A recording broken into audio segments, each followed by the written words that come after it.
Don't take it, don't. Don't take it, don't. Don't take it, don't. Don't take it, don't. Thanks for joining us, everyone. I am Kira Epstein, the program coordinator at the New School at Commonweal. And today's conversation is co-presented by two longtime Commonweal programs, the New School and the Collaborative for Health and Environment, or CHE. CHE's Executive Director, Kristen Schaefer, and I are both really honored to welcome Doctors LindaBirnbaum and Zota here today.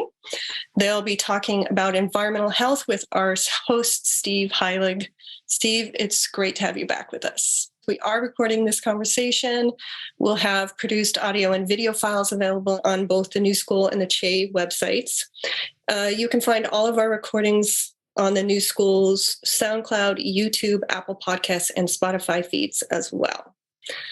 All right, so I'm going to turn it over to Steve Heilig. He's a senior research associate at Commonweal and a co-founding director at CHE and the host of many wonderful New School conversations as well. So over to you, Steve. Thank you very much, Kira. And good day or even good night to many people here. We have a wonderful turnout. I see people from other continents are on here. So whatever time it is, thank you for joining us from wherever you are. This is the CHE Cafe, we're calling this, because it's a slightly less formal presentation with just some dialogue among people that we invite to be here. And CHE has been putting on webinars now for 21 years, actually, since we began it. And the primary aim when we started was to bring together a lot of people from different disciplines who shared a concern for environmental health, but often we're not in touch with each other very much. And so this in primary categories would be scientists, clinicians, people in medical and healthcare, environmental advocates, and patient groups, and anybody else really who was very interested in this. And it was really a concept that we started not knowing if it would take off and thinking when Michael Lerner and I first talked about this and some others, Dr. Ted Shetler and Pete Myers and others, we figured, we'll go for 5 years and see how this works and either cancel it or spin it off and let somebody else do it. Well, 20 plus years later, here we are. We did have a celebration of our 20th anniversary at Commonweal a few months ago. It was wonderful. And the recordings of that are available on the CHE website. There was also a copy of our journal with the Medical Society. It's a little fuzzy there, but anyway, that is available too on the website. And it includes articles by some of our founding people and others, including Dr. Birnbaum in that edition as well. So today we gave it the very general topic of the future of environmental health, and that can mean many different things. What we've seen over the years is a real broadening of people's concept of what environmental health means. And it's in the context of what we're calling the polycrisis, in a sense, the various many issues that are coming out. Climate has become a much bigger issue than it was when we started, just to give one sweeping example, and that has a lot of implications for environmental health. So two speakers or two guests that we invited today graciously agreed to be here. And you have seen on when you registered who they are. So we're not going to go into a lot of detail about positions and credentials and all of that. Just rest assured that they're great. And we're going to begin actually with Dr. Zota a little bit about, if you want to tell us about how you got into this field and where it has led you up to this point, what your focus is now. And if you want to say anything about CHE, that's fine too, but you don't have to. So please go ahead, Ami. Thank you, Steve. And first of all, I just want to really thank you and Kristen for the invitation and this opportunity to be in deep dialogue with one of my sheroes, Dr. LindaBirnbaum. I've had the pleasure of calling her a friend and a mentor. I think since I was a postdoc, I think we first interacted in 2008 when we were both doing PVD flame retardant work. That's a long time ago. Just to give you a sense of, how long I've been doing this work, and just a little bit about how I started. I was born and raised in rural North Carolina to Indian immigrant parents. Definitely, this idea of getting a doctorate, becoming a scientist, these really weren't things that, there weren't really people in my kind of community or, social community when I was growing up to know that this was like a path. I was really guided by the fact that kind of when I was an undergrad, I really was drawn to this idea that scientific knowledge and scientific tools can be a catalyst for social and environmental change. And I was compelled to work at the intersection of kind of scientific fields and social justice. And, I'm proud to say that, that kind of that North Star still, guides my work. And I think that has been kind of a theme of my work for, 20 plus years now. So, I would say that's a little bit about how I sort of ended up here. It was a lot of serendipity and mentors like Dr. Steve Wing was really influential, and Dr. Fran Lin, both of who have passed away now. So just a little bit about what I do now. I'm an associate professor of environmental health sciences at Columbia Millman School of Public Health. I'm also the founding director of Agents of Change and Environmental Justice, and I'm sure we're going to talk about that. I'm a population health scientist by training. And my research broadly seeks to understand social and structural determinants of environmental exposure. So these are upstream factors, for example, like federal housing policies or environmental racism in the beauty industry, and their consequent impacts on women's health across the life course. So that kind of is like my reproductive epidemiology training. But, really my long-term goal is to help secure environmental justice and health equity among systemically marginalized populations. And I think we all know, Linda knows, science alone will not get us there, right? You can have good science, but if you are not leveraging that good science, you're not going to create change. So, I'm these days helping to shape our field in big and small ways. I'm training next generation leaders, trying to put a lot of creativity, innovation, and impact into that. Increasing public engagement with science. I love science communication, do a lot of work with media, and supporting community-led solutions for structural change. So really digging deep on community engagement. So it keeps me very fulfilled and obviously very, very, very busy. So I'll end there. Thank you, Ami. We'll come back to some of those, as you say, of course. And then now let's hear from Dr. LindaBirnbaum, who has a long and prestigious history in this field and has gladly agreed to talk with us today. So, Linda, please go ahead. So I was actually trained in microbiology, molecular biology, and biochemistry, and migrated into toxicology and then environmental health. And part of it, I think, and this is something I always stress to not only mentees and students and everything else, is you have to kind of follow your passions and find what you find really exciting and fulfilling to work on. When I finished much of my training, I actually was following my husband for a couple of years. And then it was time for him to follow me when I actually moved to NIEHS as a tenure track scientist in 1979.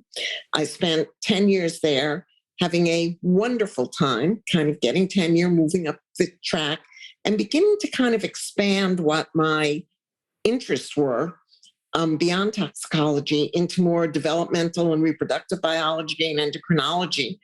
And then I was recruited to EPA to run the largest health division there, which I did, or I was at EPA for 19 years, running the largest health division for much of that time. But part of the time I had what really turned out to be a marvelous opportunity to learn, where I ran what was called the Human Studies Division. And that's when I became introduced to epidemiology and clinical studies. Not that I would do them in any way, shape, or form by myself without help, but it introduced me to kind of the field. And from that, I was recruited back to run NIEHS and the National Toxicology Program, which I did for almost 11 years. And it was a wonderful, exciting time in which I think we really grew the whole field and the whole concept of environmental health. I did retire. It's almost 3.5 years ago now, hard to believe. But I am as busy as ever, doing a lot of mentoring, a lot of advocacy work. And I think part of also what I'm doing, I'm still Scientist Emeritus at NIH. I did close my lab this year because I really didn't have the time to do it anymore. But I am also a scholar in residence at Duke, and I currently am mentoring about 5 or 6 students at the Nicholas School of the Environment at Duke. So I've had a wonderful time. I have to keep saying that. And what I've seen with environmental health is that the field has dramatically expanded. I think when I kind of started in the field, the focus was either on infectious disease as the paradigm for what the environment could do to people, or sometimes on chemicals. And it was kind of restricted there. And as we've moved forward, we're understanding that there's this whole multiplicity of things that can impact our health in the environment. And social construct is one very, very important one, which I think has been largely ignored until people like Ami came along, and Steve Wing, I would give credit to as well, and other groups. But other things, we forget about the role of our diet. We forget about the role of drugs. We forget about the role of our lifestyle. And I'll talk later about the importance of climate and the whole pollutome and when we talk about environmental health. Yes, well, so I wonder if you might expand a little bit on that. When you came in, you said that it was mainly chemicals and infectious diseases as environmental health. And, when Chase started, it wasn't our only focus, but part of it, the primary focus for a lot of the work was, in fact, chemicals. So in that 20 years or so, how have you seen that evolve? I mean, this goes all the way back to Rachel Carson, right? Now 60 years ago. And it remained a focus of much of our work, and we've seen it expand otherwise. And I'm wondering if you see, there's so much more scientific wisdom. Has it changed the dialogue in a broader sense and the focus of what chemicals research is about? Not as much as I'd like to see it. Yeah. I mean, I think for example, and I may be getting ahead of where we want to be at this point, but when we look at climate change, which I think most of us would agree is the existential threat of the 21st century, I think what is often forgotten about is the role of chemical pollution as not only driving the threat, but as a result of that threat. And I think that it's often ignored when people talk about climate change. Just like, for example, people are now talking about infectious disease, and they're beginning to understand the role of climate change has in infectious disease, but people aren't looking or aren't thinking about the fact that we have this integrated system. And depending upon what you eat, depending on where you live, depending upon what your other exposures are going to dramatically alter your response to infectious agents. Having survived the pandemic of the last 3 years, I would love to see people opening their minds more to the idea that these infectious agents are being impacted by so many things in the world in which we live. And it's not just infectious agents. I have to say that, CDC focus almost exclusively on infectious disease, and the environment is very much an afterthought. Yeah. Ami, do you want to say something about that? I mean, the differential exposure and impacts of chemicals and pollution on different populations seems to be part of your focus or underlying your focus. Sure. I mean, I think where I would like the field also to move, and it is moving, sometimes, I mean, I am impatient. So for me, it's not moving fast enough, but is what I call solutions-oriented research. I mean, come on. The reality is we know that systemically marginalized populations are disproportionately exposed to almost any type of environmental hazard, whether it's chemicals, air pollution, heat, you name it, and this is, because of social and historical factors, like racism. It's because of our policies. So how can we do research in environmental health that will really help open the door to actionable kind of policies, everything from the local level to the international level, right? So I think we have to move beyond just characterizing harm. And things that excite me is, for example, NIEHS is putting more into implementation science, and these type of maybe they're not new, they're newish to environmental health, but to help us still kind of use rigorous scientific frameworks to collect important evidence, but to really help us to act, and not in 10 years, but in the next 10 days. So when I think about kind of environmental health equities, I want us to not just stop at characterizing harm. And I think that's why I talk about now structural determinants, and I think thinking about commercial determinants, political determinants, right? We have to study those more, because often it can be hard to intervene there, but if you do intervene, the potential for it to impact more people is really there. So I think that's something I would just like to add to the conversation, and hopefully inspire a lot of the scientists out there to make the leap to use our impressive, rigorous tools to move further upstream. Ooh, let's talk a little bit more about that in terms of both of you talked about how you first got into this. So a lot of this starts with, if we're going to kind of walk this through, with education at the beginning. I mean, you talked about having to find your own way, really getting interested in this and finding how to pursue it both scientifically and then now a bit more, for lack of a better term, policy, advocacy, even politics. So do you think that if in the recent decades that this is really moving along in terms of better educational opportunities for young scientists and advocates to get into good university programs and find mentors like Linda, et cetera, and move this forward? Is that improving, in your experience? And I mean, I guess maybe here is where I'll put a plug for Agents of Change and Environmental Justice. So this is a fellowship program that I started in 2019 in partnership with Environmental Health News, which is a media nonprofit that I think all of us know about and have collaborated with. And I started it because I think public engagement of, engaging the public with our science through, by talking to the media, by engaging, translation work, science communication is so key. And it is not, it's changing a little bit, but it really isn't emphasized in kind of our PhD doctoral education programs or even our master's programs.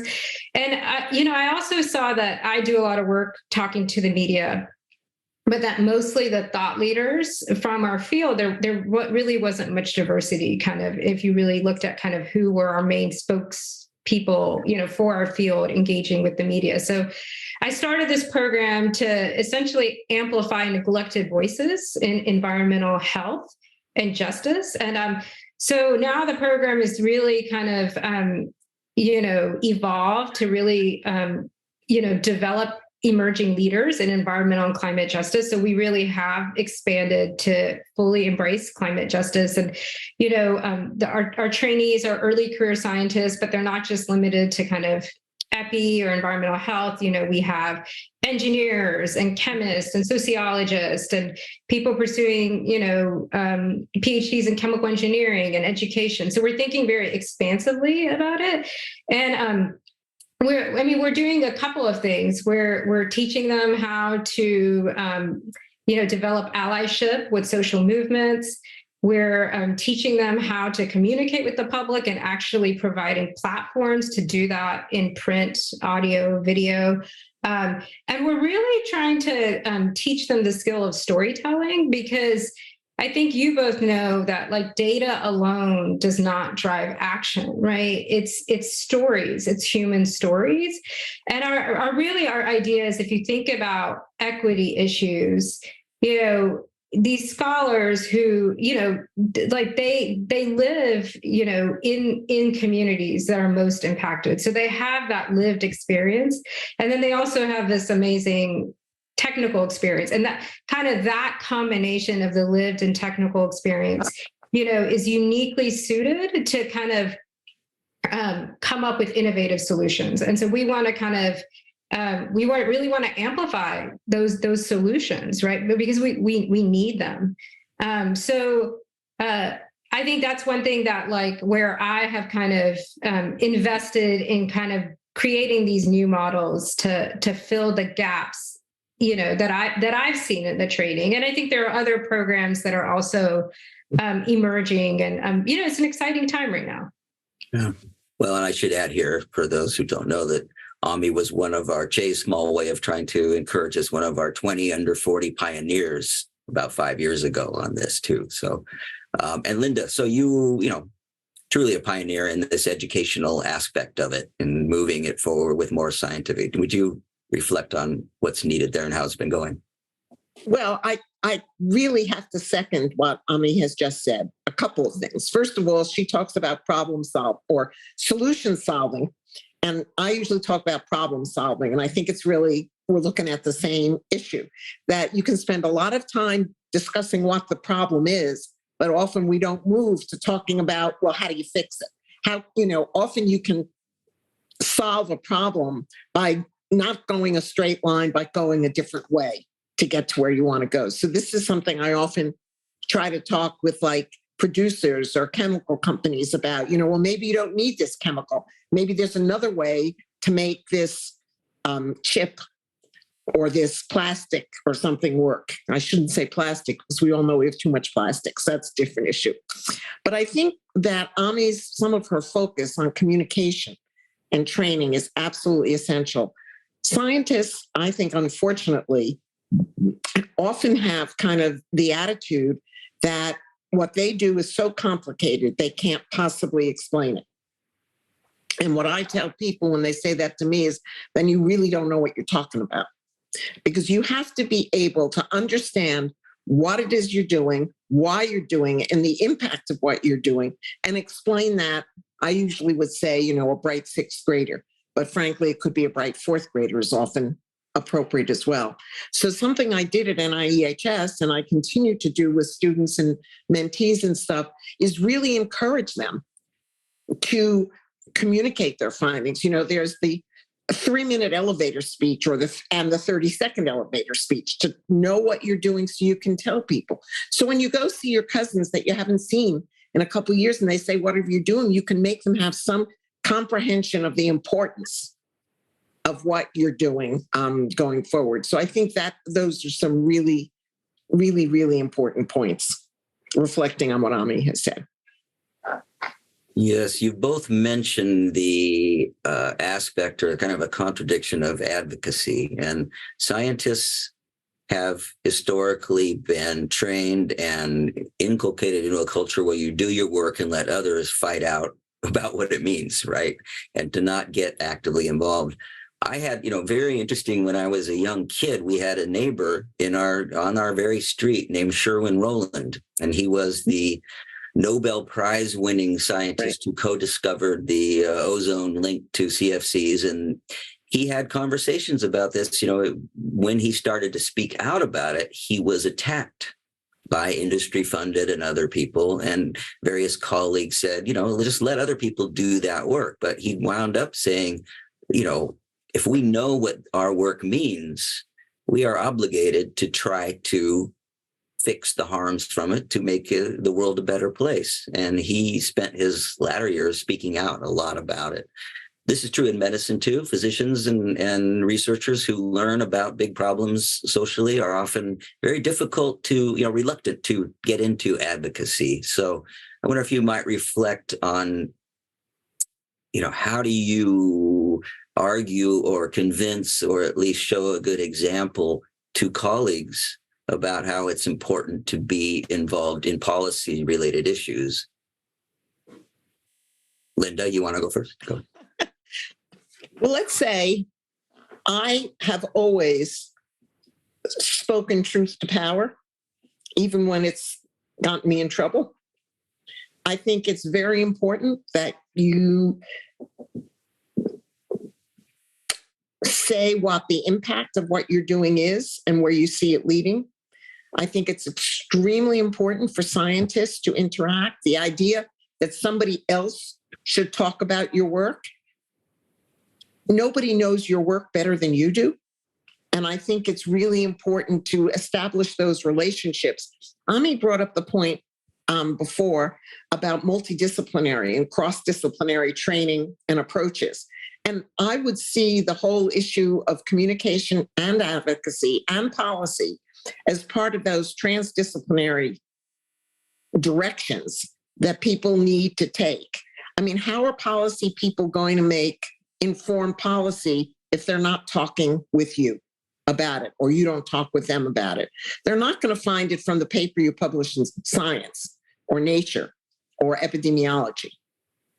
So I think that it's very, very important for us as scientists to have an open line, but let's just say to all stakeholders.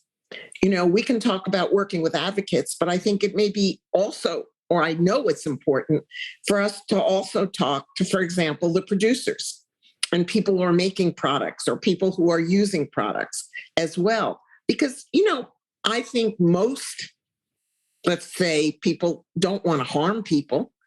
They don't want to hurt people. And I think that when they become better informed, then they can make better choices as well. Ami? So I can add a couple of things. I mean, one, I just want to say Linda really has led by example here. And, as a junior person, when Linda, you were, at the helm at NIEHS, to see you speaking out and to see you testifying, on some of these chemicals and, that was very validating, so I just want to say that, I have always appreciated how you speak truth to power. And that when you do that while being in a leadership role has many, it leads to ripples. It does have small and big repercussions. So, but a couple of things. I mean, so one, there's strength in numbers, and one very effective consortium that both Linda and I are part of is Tender. Mm-hmm. And it's like targeting environmental neurotoxicants. Neurodevelopmental, yes. Risks. Okay, there you go. We can do it together. But and so it's Maureen Swanson and Dr. Irva Hertz-Picciotto who kind of co-lead it. But it's they kind of shepherd this consortium of about 50 individuals, really renowned scientists, health professionals, doctors, nurses, et cetera, and health advocates. And it's been so effective because, there's these working groups. And so there are big and small ways you can contribute your knowledge. There's people who really understand the EPA regulatory process and policy. And so we're doing very targeted efforts that have had real serious impact on how EPA is making their decisions, on what FDA decides to do. And so, and so to me, that has been a pretty, compelling and transformative, because they've also kind of somehow lowered the bar for kind of the level of engagement needed by any individual scientist. There's just, it's kind of like something that, as you as a person can engage with at different, depending on your availability and depending on your expertise. So I've been very involved in the phthalates working group. And, because of that, I may end up on, the ancillary committee to the Science Advisory Committee at the EPA, that's going to be looking at phthalates. And we've been engaging with the FDA on, how they regulate phthalates in food. I mean, we haven't yet had the successes we've wanted, but, our efforts, right, matter because these aren't changes that happen over, in a month or in a year. It's as Pete Meyer said, the constant drumbeat, right? And and the other thing I would just say on a personal note, a lot of people, advised me to not engage with policy or advocacy before I had tenure when I was a junior faculty. I chose not to take that advice, because I just, this, to me, this work is too important to wait. And the other thing I want to say, it's not like you can just all of a sudden decide, okay, so I've done my science for a while. Now I want to try to have an impact or translate it. Like that is a whole skill set that takes a lot of practice and, a lot of effort. And I think a lot of scientists underestimate, the fact that that is an entire skill set, right? That requires cultivation. And so I think that's the other thing that is worth emphasizing is that, if you're committed to solutions-oriented approaches that, are, I think, best well suited to consortiums or coalitions, like that is a whole orientation and a skill set that takes work. I want to, in a broader conceptual sense, when we started Che, there was a lot of talk in the first years about the precautionary principle. I don't hear about it as much as I used to, but it's still out there, of course. But it guided a lot of the broader thinking about how do we get to prevention in a sense. And with chemicals, it was about chemicals policy, which is an ongoing, discussion and debate and actually battle. And I'm thinking back to one of our early panels where we had all scientists from Europe talking about their REACH approach in Europe, basically trying to flip the default to, let's evaluate substances before they're in our bodies and in our environment, et cetera. That's been a tough fight all along in whatever level you want to put it, from the broader sense of the chemical industry to individual substances. The piecemeal approach that we have to take with every separate, category or specific substance being looked at, regulated, fought over, is just very difficult when we know how many we have out there. Whatever number you wish to choose, but tens of thousands, however you want to choose it. So I wonder if you might reflect on how do you think that broader approach, that entire mind shift and policy shift might be, move forward in the future. Linda. Well, okay. So Steve, I think one of the problems we faced here is that the precautionary principle has been misstated all too often in the US. As opposed to Europe. The precautionary principle does not say you act in the absence of evidence. It says you act in the presence of incomplete evidence, but concerning evidence. And I think that is a really important distinction. One of the things I think we're going to have to begin to move to, there have been over 350,000 unique chemicals synthesized in the last 50 years. Almost none of them have been tested to any extent. We're never going to be able to test all of them. And we're going to have to begin to move to the whole issue of treating chemicals as classes. So Ami mentioned the phthalates, which is a broad class. Everyone we test, we start seeing it has some problems. Maybe not all exactly the same, but similar. You can talk about the bisphenols and stuff like that. And we were so thrilled when bisphenol A came out of baby bottles and sippy cups, but now we have all kinds of very closely related chemicals which do the exact same thing, not only for commerce, but in our bodies. And then you have the chemicals like PFAS, to which we are all exposed. They're universal, they're omnipresent and ubiquitous. And, there are over 12,000 of them, and we're still haven't regulated at the federal level any of them. We're just getting to the point, really, of beginning to regulate one or two. So that's going to have to be a different approach. And when TSCA was reformulated as the Frank Lautenberg Safety Act in 2016, the idea was it would require some more testing before new chemicals enter the marketplace. And the answer is that hasn't happened. And I don't really think it's going to happen. But that's going to demand a societal change to begin to look at and ask questions about what do we really need, what is really essential, and then go forward from there. So, we have to begin to assume how much better to prevent harm than have to clean up from it. I don't know how you felt, but with the President's State of the Union, and he gave this great comments about the cancer moonshot, but there was nothing about prevention. It was all about treatment and cures. And I think we know that there are things in our environment, and it's not only synthetic chemicals, it's things like, stress, for example, and certain nutrition and so on, which predispose to cancer. And if we could prevent some of that, we would prevent cancer rather than treating and curing it. So I do think that the approach needs to shift. And in some ways, you can look at FDA, and their model for at least drugs is you have to prove safety before you put something out on the market. And I think we would be much further ahead if we required that kind of thing for synthetic chemicals. I mean, I think the only thing I would add is it will require a societal shift, right? Which, requires political will.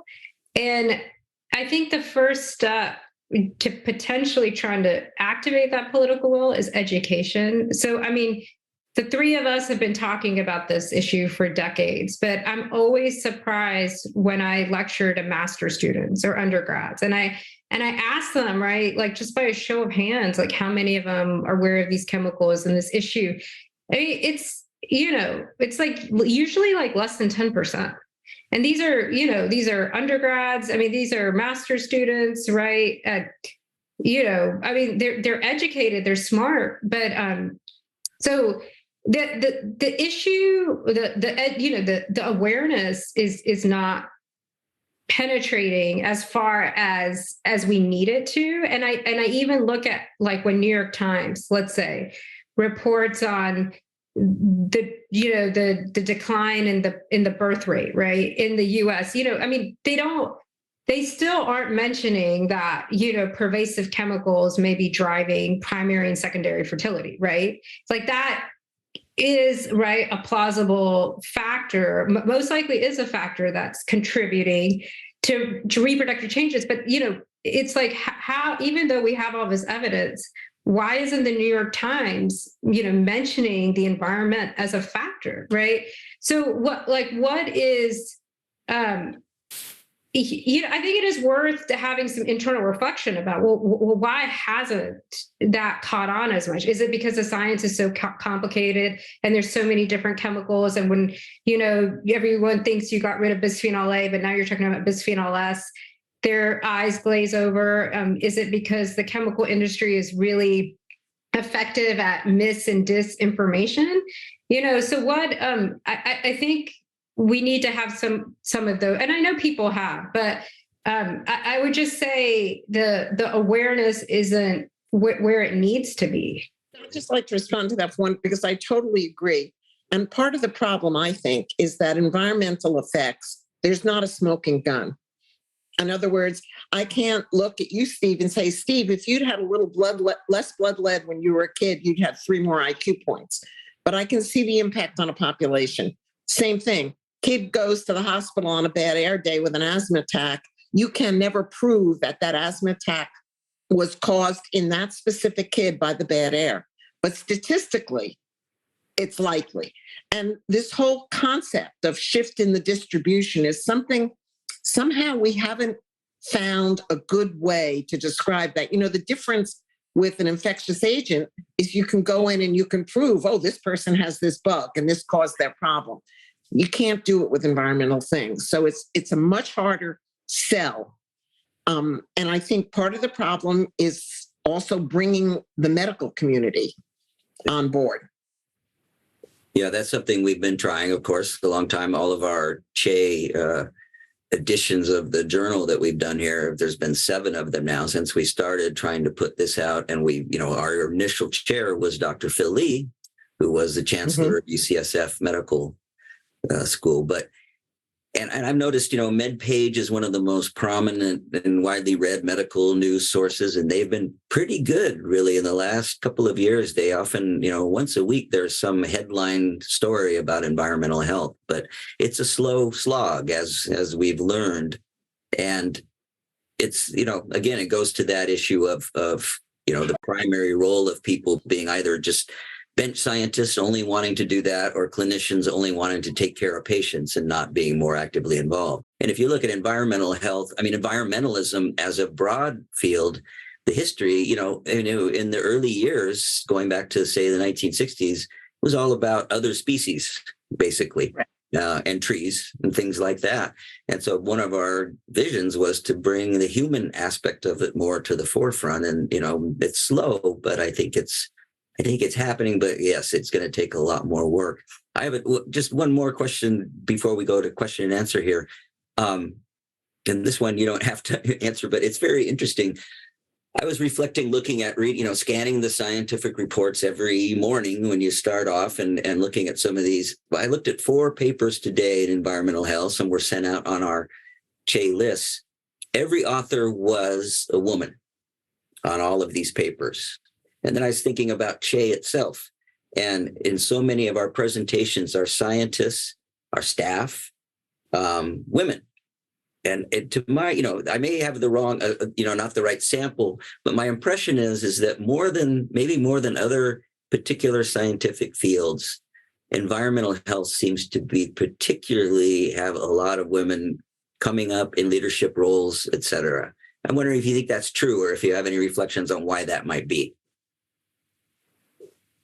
I'm not sure it's true. I think it may be true in some parts of environmental health. Like, I think epidemiology there are many, many women. But if I look in, for example, environmental engineering, there were relatively few women. I think women, there's been progress for women. As I feel that things are better now for women than they were, but there's still a long way to go. I want to just add 2 things. I do spend a lot of time on Twitter, and I learn about a lot of new science that way. And I've seen a couple of actually, studies that have shown that women still don't get cited as much. Right. So their citation scores are not as high, right? That COVID really, put the childcare, issues during COVID, right, disproportionately fell on women. And it really took a hit on the number of grants they were submitting, the number of papers they were submitting. Like, gender disparities grew quite a bit during COVID. Also with Linda, I don't think, we've made progress. We've definitely made progress, but we have a long way to go. Yeah. And then if you think about intersectional issues where, gender and class and race intersect, we have much, much, much further to go, because when you add in those layers, the disparities are very clear and present. Right. I think it's sample bias on my part then. It may just be. It's very interesting in medicine. It's been marked change in the last few decades, where actually women are a majority of medical trainees now, all over the nation. And, the ethnicity has really changed.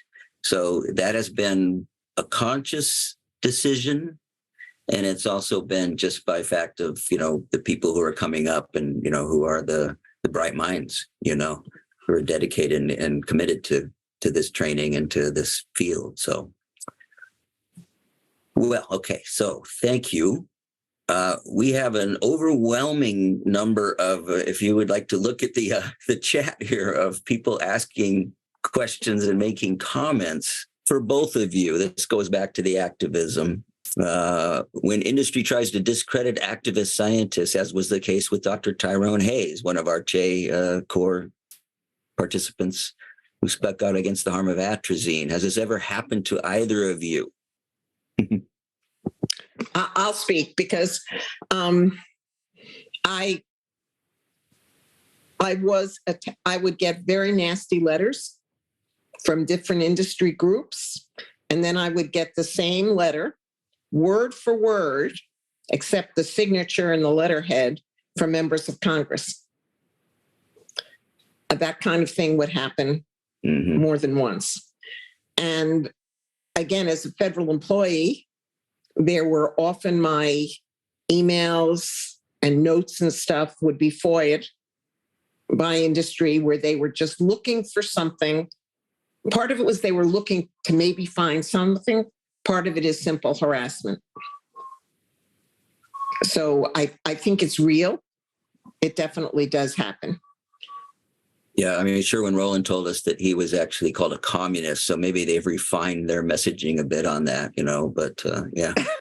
Yeah, like we just had, was it a little over a year ago? So I think it was fall of 2021.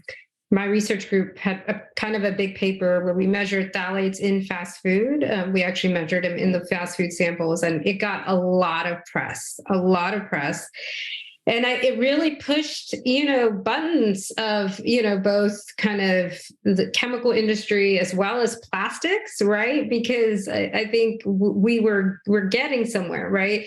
And the chemical industry folks, I mean, they started trolling us, and quite aggressively. So they, tried sending multiple emails, wanting to meet with us, wrote these, letter trying to discredit us, went to the journal, wanting to, sort of in theory, like in the spirit of publishing a rebuttal or comment, but, not really attacking the science, right?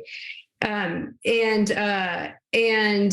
it, I mean, so, I think the other thing to note is, you don't have to do this alone. So in my case, I engaged our Office of Communication as well as the Science Communication Network. So Amy and Emily, and I always work very closely with my Office of Communication, my University Office of Communication, and often with Science Communication Network on press releases and media strategies. So once again, you don't have to do any of this alone. Know what your resources are. And they were also useful to engage with in this situation. And it was particularly delicate because, I was a senior author, but the first author was a junior scientist who's a woman of color. And so, there are racial overtones, so we talk about Tyrone Hayes, right? He was targeted the way he was because his research was impactful, but he's also a Black man, right? And so there was racism involved there. And so, I just tried to make sure to protect, really tried to stand and protect my junior colleague because, right, there's just more to lose, right?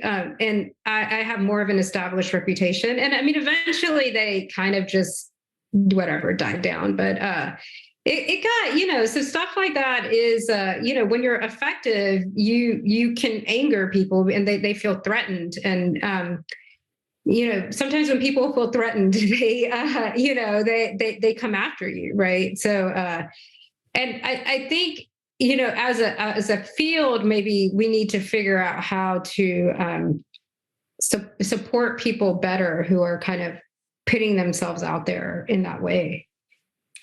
They do troll you sometimes. I mean, I would be at a meeting, I would speak, and there'd be a row of people in suits sitting in the front row who would kind of look at you and sometimes ask very inappropriate questions and then walk out.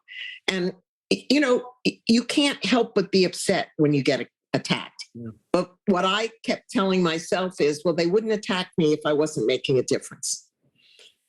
And that was helpful. Yeah, we had this experience in San Francisco long ago when we were banning smoking in restaurants for the first major city to do that, and the tobacco industry, the same, just what you said, rows of guys in suits, right. And it was very disturbing in some ways, but we still won. So, Ami, just on what you were just talking about, the question is, you suggested that having an impact is a learned skill and not just something that can be switched on once a scientist has reached some stage in their career. Any quick suggestions on how to cultivate those skills in yourself? Yeah, I think find opportunities to work in collaboratives with groups, where you might just have a small role, but, where your, in this case, scientific knowledge can be of value. I really think some of the most impactful work happens when you would collaborate with people kind of outside of your field, right? When you collaborate with people who know different things than you do, who think differently than you do. And I'm just going back to PVD flame retardants, which is a shared, love, I guess, of me and Linda. Linda and I, we both were very involved in kind of flame retardant science and kind of the translation of that to more health protective policies. But so when I was a postdoc at UCSF, there was a consortium of firefighters, health professionals, advocates that were coming together to really try to change TB 117, right? The fire safety standards, right? The open flame standard that was, basically indirectly leading to higher use of PVD flame retardants and higher exposures and levels in people in California. And I was doing both the kind of exposure science research, but I was also kind of really trying to tackle the equity issues in the exposures and the blood, and both with my own work, but then there was like a small body of evidence forming. So I just tried to synthesize that for them, for the consortium, in different ways with graphs, really pull out, the nitty gritty numbers from the tables, things that they wouldn't have the time to do, or sometimes even the insight. And, I made them a slide deck. If they needed to, I would, talk at webinars, and, so that was like a small role, but it, I think it was very useful. So if you try kind of different things, you can kind of figure out how to be useful. So I would say that's just a first kind of lesson, is figure out how to be useful. And then, from there, you sort of start learning where can you have traction, what works, what maybe doesn't work.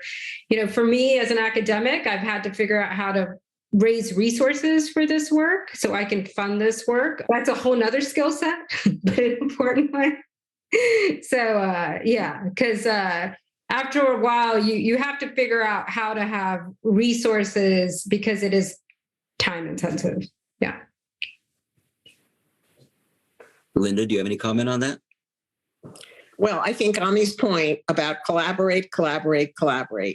None of us can do this by ourselves. And it's really important to work with others. And again, people with different skill sets. One of the things that I learned how important it is to value traditional knowledge as well as scientific knowledge, because people in communities, people from different backgrounds have learned things that can be very, very helpful and actually provide underpinning for some of the science as you go forward. So I think those are a couple of important points. Here's an interesting question, and I think it goes across a lot of the debates we have right now. Is some of the resistance to better environmental health policy, chemical policy, in that people fear their, quote, standard of living will need to be changed or declined in some way? It's just interesting, and the standard of living could be, in terms of products available or whatever it is. I mean, do you think that people have an emotional and economic, actually, resistance to some of the things that we as environmental health advocates think need to be done? Of course. I would say yes, right? I mean, the reality is we're all going to have to make sacrifices, if we're serious about addressing climate change, right? And I just point to the whole gas stove controversy, right? It's turned into, the science has been there, right? The science has been there for 30 years. I think some of the climate dimensions of the science are newer and more developed, it's turned into this like culture war thing, right? Because one, people have an emotional attachment to their gas stove. And I think like the fossil fuel industry knows that the gas stove is, the main thing kind of keeping natural gas in the home, right? And so, and kind of, I think they've turned it into a culture war for exactly why you're saying, because they're trying to kind of say, look, the people like they want to take your gas stove away, right? For the environment. And so that's kind of why it sort of turned into, such a charged issue. But I mean, I think I think I was going to say, I mean, that's where I think communication has not been as helpful. The focus should be on gas stoves can harm your health, especially if you are in a socially and economically deprived group where you're living in a very small, relatively small area. But so is gas heat problematic also. So, I think we all bought the line that natural gas was clean fuel. Mm-hmm. And, I think we're learning now that's not the case at all. So I think some of it is things that we learn later on. Some of it are things that it's a matter of how you present what the problems are. And also, what are the solutions? Because I don't think everyone's not saying get rid of your gas stove tomorrow, right? I mean, I think the first line thing is ventilate, right? When you talk about health, Mm-hmm. but open your windows, open your windows, ventilate, right? But I think that New York State is going to ban the use of any gas in buildings. What is it, by 2030, or maybe even sooner than that? So we're moving away from things. I do think setting targets and letting people acclimate, we need to prepare people. And, what people don't appreciate is all the certainly environmental regulations that have been issued over the years end up costing less than what was happening, say, as far as health costs. mm-hmm. That's been very clearly shown with air pollution. Right. And I think and we now have data showing it with endocrine disrupting chemicals, and we have data showing it with the PFAS, and we have it with other things. When you actually get a impact assessment, and I think that's something that we need to be doing a lot more of is understanding both the economic and the health, for example, impact of decisions that are made. It's the old ounce of prevention being worth a lot more in the long run than the pound of cure. Correct. So we're up against our hour here. It's gone by very fast. And you both have been super on this. And thank you for joining us here. And to everybody else who has joined in too and been communicating here, thank you as well. And on behalf of both Che and the New School, I have my New School mug here. It's fuzzy, but this is one of my prized possessions. We will have a recording of this posted at some point, but thank you again. I'm going to turn it back to Kira to sign us out. And Linda and Ami, again, thank you very much. It's been great to see you here. Thank you. Thank you so much, Steve and Ami and Kristen and Linda. As Steve said, if you want to rewatch or re-listen, or if you want to share the conversation recordings, we'll have them produced in about a week, and you can find them on the New School website or the Che website. So it's an honor to be part of Che's 20th anniversary Che Cafe series. And thank you all so much for joining us at the New School of Commonweal and the Collaborative for Health and Environment. We'll see you all next time. Bye-bye. Don't take it, don't take it, don't take it, don't take it, don't take it, don't take it, don't take it,